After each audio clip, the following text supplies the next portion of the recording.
संविधान निर्माता इस बात में बहुत सजग थे। वो ये नहीं मानते थे कि भारत का जन्म 1947 में हुआ है। वो ये नहीं मानते थे कि भारत में लोकतंत्र 1950 से आ रहा है। वे मानते थे यहाँ की महान परंपरा को, महान संस्कृति को, महान विरासत को, हजारों साल की उस यात्रा को, उसके प्रति वो सजग थे। उनको इस बात का पूरा भान था। आदरणीय सभापति जी, भारत का लोकतंत्र, भारत का गणतांत्रिक अतीत बहुत ही समृद्ध रहा है, विश्व के लिए प्रेरक रहा है,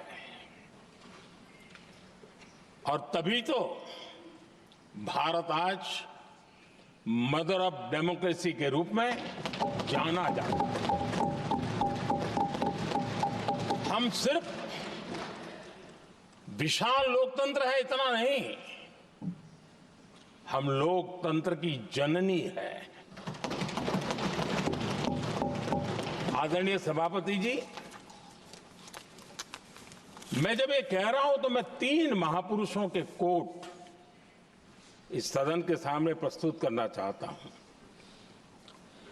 राजर्षि पुरुषोत्तम दास टंडन जी, मैं संविधान सभा के अंदर हुई चर्चा का उल्लेख कर रहा हूं।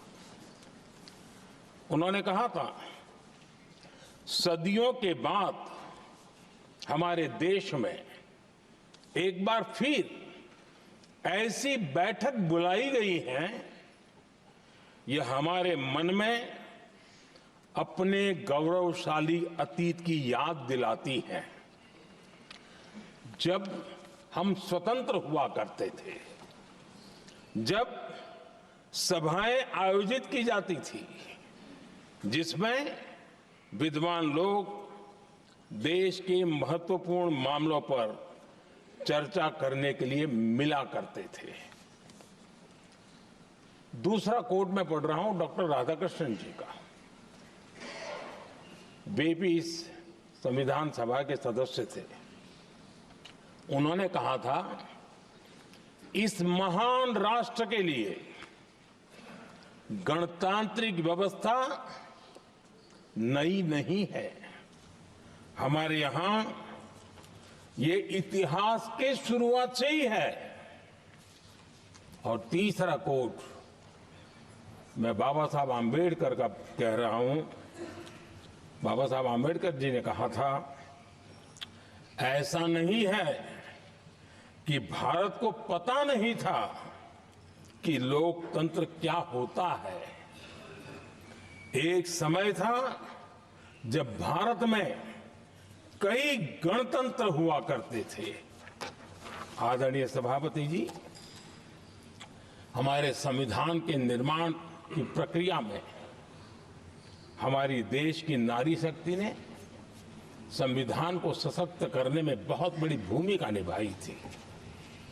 संविधान सभा में 15 माननीय महिला सदस्य थी और सक्रिय सदस्य थी। मौलिक चिंतन के आधार पर उन्होंने संविधान सभा की डिबेट को समृद्ध किया था। और वे सभी बहनें अलग अलग बैकग्राउंड थी, अलग अलग क्षेत्र की थी, और संविधान में उन्होंने जो जो सुझाव दिए, उन सुझावों का संविधान के निर्माण पर बहुत बड़ा प्रभाव रहा था। और हमारे लिए गर्व की बात है कि दुनिया के कई देश आजाद भी हुए, संविधान भी बने, लोकतंत्र भी चला, लेकिन महिलाओं को अधिकार देने में दशकों बीत गए थे।